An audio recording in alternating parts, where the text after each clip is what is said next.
내란죄 엮겠단다. 곽종근 전 특전사령관 아닙니까? 사실은요, 이 계엄 사태가 벌어지고 며칠 뒤인 지난해 12월 6일 그때 곽종근 전 사령관이 한 유튜브에 출연해서 뭔가 얘기하고 했던 이 상황이 굉장히 중요한 진술이었다라고 지금 평가를 받거든요. 이른바 내란죄 혐의에 대해서 뭔가 시작이 된 단초가 된 거 아니냐라는 평가 받는데 이게 지금 뒤늦게 어떤 사항들이 좀 나왔어요. 우선 지난해 12월 6일 곽종근 전 사령관이 유튜브 채널에 나와서 한 말 그거부터 좀 들어보겠습니다.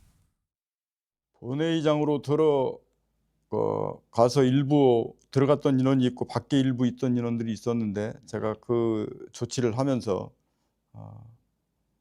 전임 장관으로부터 국회의사당 안에 있는 의원들을 밖으로 이렇게 좀 빼내라. 지시를. 국회의원들을요? 예. 자, 이 얘기였어요. 그러면서 이게 굉장히 심각해지기 시작을 했죠. 이 상황이요. 그런데 이 인터뷰 형식이잖아요. 이 인터뷰가 있기 전날 곽종근 전 사령관이 지인과 전화 통화를 했어요. 그리고 여기서 뭔가 얘기를 한 내용이 공개가 됩니다. 그 내용도 들어보시죠. 내가 참 할 말은 무지하게 많은데 누구는 나한테 양심선언을 하라는데 내가 어떻게 하냐 그러냐 내가 살려면 나보고 양심선언 하라는데 어찌됐든 간에 얘들이 다 사정은 아는데 그래도 뭐 내란죄로 엮겠단다. 속사정이 많은데 지금은 아무도 내 말을 안 듣는다. 이게 공개가 됐어요, 지금요. 요거 일단 김동훈 대변인께서 이게 5일날 지인과 전화 통화인데 네. 내란죄로 엮겠단다 이 얘기가 또 가장 주목을. 그렇습니다. 예. 이거 어떻게 들으셨습니까 지금? 예, 어제 이 지금 녹취록이 공개가 된 게 어제 9시 경이죠. 저녁입니다. 네, 보도를 저녁 통해서 9시 나왔어요. 경이죠. 예, 그때 이후로 지금까지 아주 파장이 굉장히 확산이 되고 있는 것만은 분명합니다. 그리고 윤석열 대통령을 내란죄로 몰아서 이 탄핵을 인용을 시키려는 그런 그 세력들에게 상당한 타격을 지금 가하고 있는 걸로 저는 판단하고 있습니다만은 내란죄로 엮다라고 할 때 그 엮다를 국어 사전을 찾아보면요. 특정 목적을 이루기 위해서 여러 소재를 짜서 맞춘다라는 게 어떤 국어 사전도 다 같이 나옵니다. 짜서 맞춘다. 상당히 인위적인 그런 그 요인이 작용을 하는 것이죠. 외부의 힘이 작동한다는 얘기입니다. 그런데요. 이 시점을 잘 보시길 바랍니다. 시청자 여러분. 12월 3일 10시 20여 분에 계엄이 선포가 되죠. 그리고 다음날 새벽에 해제가 됩니다. 그리고 또 5일 날 바로 이 친구와의 통화를 한 게 5일 날입니다. 5일이에요. 예, 6일 날 시청자 여러분께서 조금 봤던 그 김병주 인터뷰가 6일입니다. 잘 살펴보면요. 친구와 통화를 하기 직전에 이미 너 살려면 그럼 죽이겠다는 얘기죠. 오늘 국방위원들이 죽이겠다는 표현까지 썼는데요. 너 살려면은 우리가 시키는 대로 하라라고 하는 그 회유 또는 압박이 언제 있었을까요? 바로 4일 또는 5일 오전에 일어났다는 얘기입니다. 이것은 이 녹취록의 의미를 잘 살펴볼 때 시점이 굉장히 중요한 사안인데요. 바로 친구와의 통화를 하기 전에 이미 어떤 특정인 또는 특정 세력으로부터 모종의 압박과 회유를 받았다라는 것이 이제 거의 증명이 되는 것이죠. 더 구체적인 사안은 이제 본인이 추가로 밝힐 문제니까요. 바로 그렇기 때문에 내란죄로 엮겠다고 한다라는 말이 굉장히 중요한 의미가 있습니다. 여기에 외부의 힘이 작동을 했다는 그런 얘기로 저는 일단 말씀을 드리겠습니다. 지금 이 녹취 공개 관련해서 오늘 국민의힘에서 뭐 강하게 문제 제기를 좀 합니다. 목소리 좀 들어보시죠. 내란죄 주장의 핵심 근거들이 모두 오염된 것으로 밝혀졌습니다. 그리고 그 오염의 주범은 바로 민주당으로 확인되었습니다. 이처럼 명백한 사실들이 드러난 만큼 대통령의 구속을 즉각 취소하고 방어권을 보장해야 할 것입니다. 자, 이런 얘기가 좀 나왔고요. 지금 자막으로 보겠습니다. 이 곽정근 전 사장이 좀 요 사항에 대해서 논란이 되니까 좀 해명을 내놓은 게 있는데 양심선언 부분이 있었거든. 양심선언 하더라. 근데 그 양심선언 온 거는 이게 통화에는 고교 동창이 한 말이다. 뭐 이렇게 좀 설명을 했어요. 예. 그럼 약간 좀 부인을 했는데 저거는 뭐 차치하더라도 그럼 내란죄로 엮겠다는 이 표현이 나왔단 말이에요. 지금 이걸 좀 여당에서 굉장히 지금 문제를 삼고 있거든요. 조기현 부위원장은 좀 어떻게 보셨습니까 지금? 글쎄요, 이게 누가 어떤 상황에서 예. 어떤 의도로 한 말인지 아직 밝혀지지 않고 좀 더 구체적인 게 나와야 될 것 같아요. 그렇습니다. 이 말만 가지고 이 곽종근 사령관의 지금까지 모든 진술이 오염돼 있고 그 사실과 다른 내용을 어떤 이런 압박과 협박에 의해서 진술됐다 이렇게 볼 수 없죠. 곽종근 사령관은 우선 이 시종 일관 본인의 양심에 따라서 진술한 것이고 사실과 다름이 없다. 그 과정에서 회유와 압박은 전혀 없었다라는 것을 누차 반복해서 확인하고 있고요. 헌법재판소의 증인으로 출석해서도 똑같은 진술을 했습니다. 그리고 예. 뭐 핵심적인 진술인 의원들을 끌어내라고 했다는 대통령의 지시 예. 이 부분에 대해서도 일관되게 진술하고 있습니다. 그리고 곽종근 사령관만의 진술이 있느냐? 그날 곽종근 사령관의 지시를 받았고 지시 과정은 당시 지휘 마이크가 켜져 있는 상태에서 출동한 예하부대 그 지휘관들에게 전부 전파되고 있었고 다 듣고 있고요. 그 내용은 검찰에 다 진술이 돼 있습니다. 그러니까 곽종근 사령관의 진술은 오염되거나 왜곡되거나 외부의 압박에 의해서 변질된 내용이 아니라는 것은 일단 분명하고요.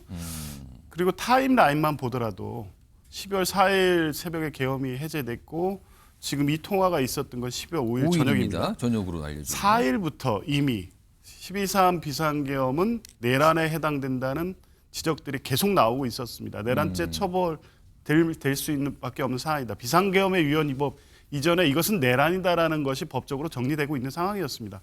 이런 문제 제기할 수 있고 너는 처벌받을 수 있다는 얘기 나왔고요. 그 직후에 전부 다 관련된 주요 사령관들 내란 주요 임무 종사자로 구속됐고 구속 기소됐습니다. 이것은 누군가 개입해서 바꾼 사실관계가 아니고 바꿀 수도 없는 내용들이고요. 12월 6일 날 김병주 의원하고 박선원 의원이 특전사 수방사를 가서 곽종근 이진우 사령관을 만났죠. 예. 그런데 회유와 압박을 한다고 하면 굳이 카메라를 틀어놓고 실시간 생중계를 하겠습니까? 뒤에서 은밀하게 사건을 만들어야 되고 얘기를 만들어야 되고요. 12월 5일, 6일 시점은 무슨 일이 있었는지에 대한 사실관계도 전혀 아직 확인되지 않았을 때고요. 예. 최초 곽종근 사령관의 진술을 통해서 그 일단이 조금 드러났을 뿐이고 그리고 결정적으로는 12월 9일에 검찰에 출석한 곽종근 사령관은 관련된 자수서를 제출하고 구체적 예. 사실관계를 다 진술했습니다. 그 내용에 이미 대통령이 2번 전화를 했고 의원들을 끌어내라는 지시를 직접 했다는 내용이 자수서와 검찰 진술에 예. 그대로 남아 있습니다. 그리고 12월 10일 날 국회에 출석해서 점심때 박범계 의원을 만난 겁니다. 이미 곽종근 사령관의 핵심적인 진술은 그 이전에 검찰에서 나와 있었기 때문에 누군가 오염시키고 협박에 의해서 사실관계를 변경시켰다. 저는 말도 안 되는 주장이라고 봅니다. 제가 짧게 예, 말로, 말씀하세요.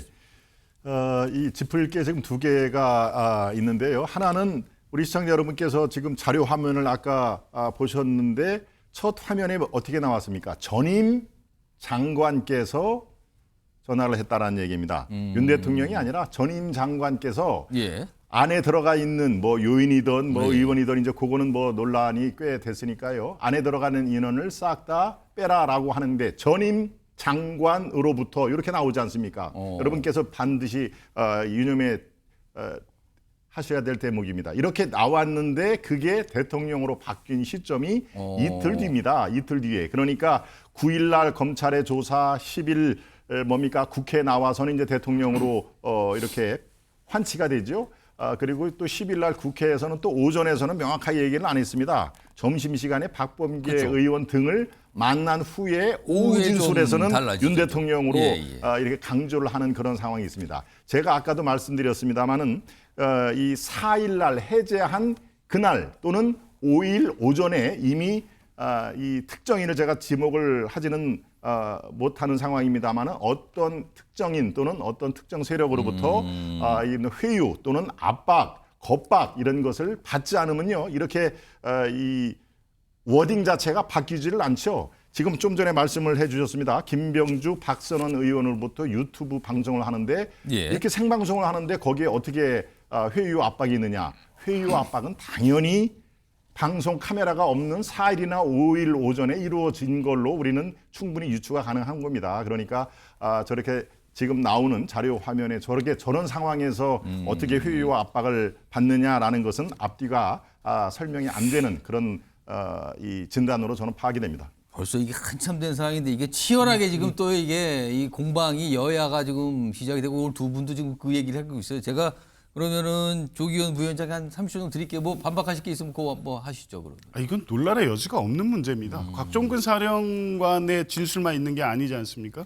곽종근 사령관의 그 지시를 받았던 이상형 공수 1여단장 거기 출동해서 똑같이 국회의원을 끌어내는 지시를 받았다고 했고요. 수방사령관의 지시를 받은 조상현 1경비단장도 국회의원을 끌어내는 지시를 받았다고 했습니다. 그리고 대통령도 곽종근 사령관에게 전화했다는 사실을 부인하지는 않습니다. 근데 요원을 끌어내라고 했다는 말도 안 되는 변론을 펼친 바가 있죠. 그 당시에 김혜원 전 장관은 직접적으로 곽종근 사령관한테 현장 지시를 하고 계속적 전화를 수도 없이 했었기 때문에 네. 그중에 곽종근 사령관의 한 지시와 대통령의 지시는 별개로 존재한다고 말씀드립니다. 알겠습니다. 저는 10초만 예. 그 다른 분의 진술을 지금 말씀하셨죠. 좋습니다. 다 그런 진술은 했기 때문에 지금 말씀을 하시는 건죠. 그럼 707 단장 김현태 단장은 또 어떤 얘기를 했을까요?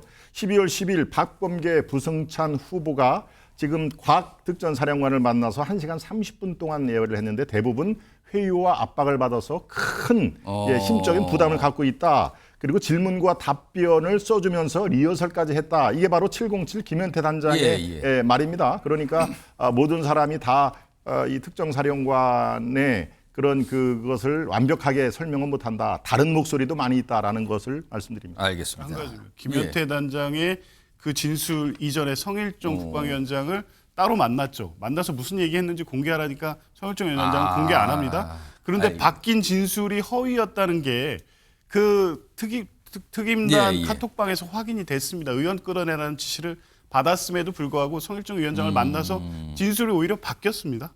알겠습니다. 지금 각각의 이제 회유설들을 여야가 각각 제기하는 상황이에요. 이런 가운데 곽종근 전 사령관의 12월 5일 통화 녹취 이게 공개되면서 다시 한번 또 이게 뭔가 공방이 시작됐습니다.